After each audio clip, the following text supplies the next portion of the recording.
People don't always like when I say what's up, guys, so instead of an introduction, I think I'm just gonna go ahead and babble nervously.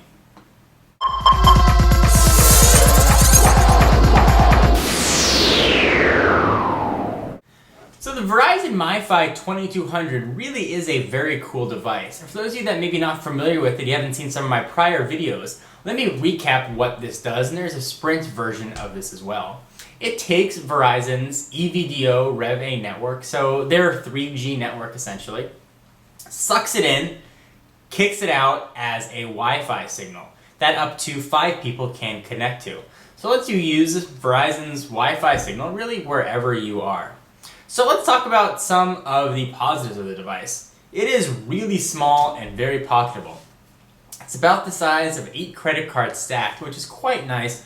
You could very easily slide this in your backpack, your purse, your back pocket, your man purse, wherever you want, and it's not going to take up that much room. Battery life is relatively strong at 4 hours using an 1150 milliamp hour battery. It's nothing huge, but it does have a micro USB port, so you can plug this into a computer and actually let it charge while it's working, which is quite nice. I've also been very impressed with Verizon Wireless's data speeds. I ran a speed test last week, sort of showing how quick things were, and pages loaded very fast. It was quite impressive. Certainly for everyday browsing and emailing, this is going to be almost as fast as your regular broadband speeds. Even if your megabits per second are crazy faster or crazy slower, when you're just looking at a website, CNN, whatever it is that you're looking at, keep waving this thing around, it's going to load very fast. It's quick enough even for some mobile gaming if you want to use this for Xbox Live or the PlayStation Network or whatever the Nintendo calls their thing. This can actually work for it. Some of the downsides of the device itself. I wish it had a battery indicator. I have no idea how much battery is left on here without an external screen to sort of show it, or a button that you push with some LED lights.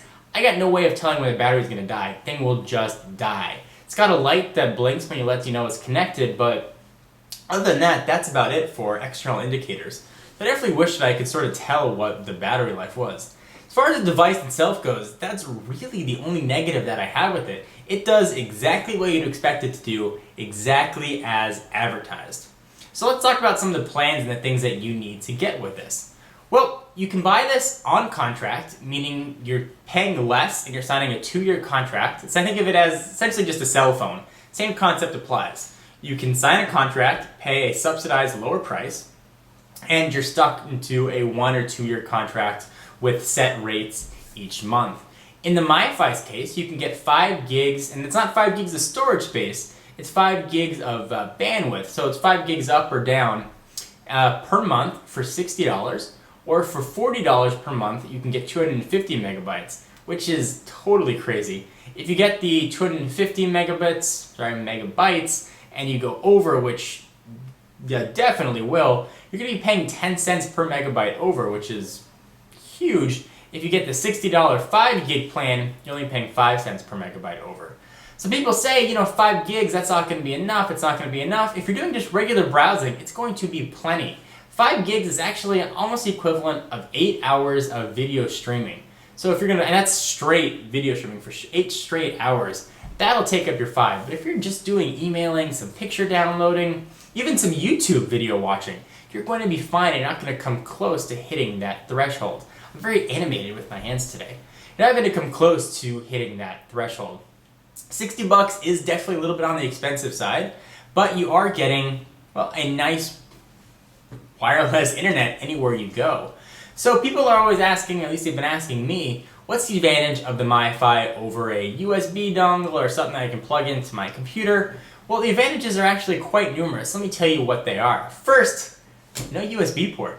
If you're using a MacBook Air or a netbook or a device with a few USB ports, those are precious. So this doesn't take one.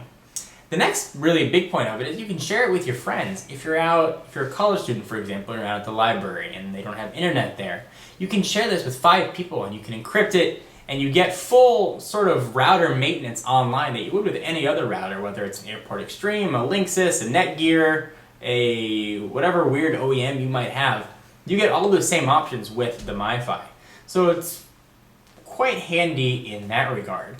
In addition, one of the things that I mentioned in a previous video, you can use your iPhone or another phone essentially on Verizon's network. Since this is just Wi-Fi, suck it in their EVDO Rev A network. You can use Skype or another client in conjunction with call forwarding, and you never really have to go through AT&T or whatever your other carrier is. If you're with Sprint, you don't want to go through them, or you're with T-Mobile, you don't want to go with them. It really is a nice option. You can use it with more than just a computer with the USB port. You can use it with anything. I've been thrilled with the MiFi. Most of the things that I get, I used to review and then I send back. This I bought, and I was quite happy to buy it. Now, I bought it, going back to the whole contract thing, I bought this without a contract. So I paid about $260 for it, but I can stop my $60 a month plan whenever I like. I can put it on hold. Essentially, if I say, you know what, I'm not using it, I'm not going to be traveling for a while, I can put it on hold, and if I'm going on vacation or going somewhere where I'm going to need it, call Verizon up, say, hey, I want you to turn it on, and then I start paying my plan again. So I get a lot more freedom than I would if I took the subsidy. With a device like this that runs you $260, I really can't see why you would take the contract. In the long run, it's going to cost you much, much, much more. You end up saving about $110 total if you do the contract, and you're stuck with 2 years. You don't have the flexibility to stop service, suspend service, and Verizon's in the process of putting out a 4G network, which will come out within that 2-year contract. So if that comes out, all I got to do is put this bad boy on Craigslist or eBay, pick up the 4G version. I don't have to worry about any early termination fees. It's quite nice and is a really, I think, affordable way to go. So if I decide that I'm not using it for a while, I'm just going to suspend it. And if I need it again, call Verizon up and I'm good to go. On a 1 to 5 scale, I highly recommend the Verizon Wireless MiFi, and I give it a very strong 5. It does exactly what's advertised, and it does it extremely well. I can't speak for the Sprint version, but it's made by the same company, and I would assume that if you get good Sprint service, your experience will be just as positive. So guys, hope you enjoyed my sort of rambling on the MiFi. If you want some more information, you can check out VerizonWireless.com or Sprint.com if you want the Sprint version. Same thing, there is not a version currently out for AT&T or T-Mobile, so nothing on the GSM side. For exclusive content, check me out at Twitter, twitter.com/John4Lakers. And if you want to learn more about TechnoBuffalo, quite obviously check out TechnoBuffalo.com. I will see you guys in the next video. Bye.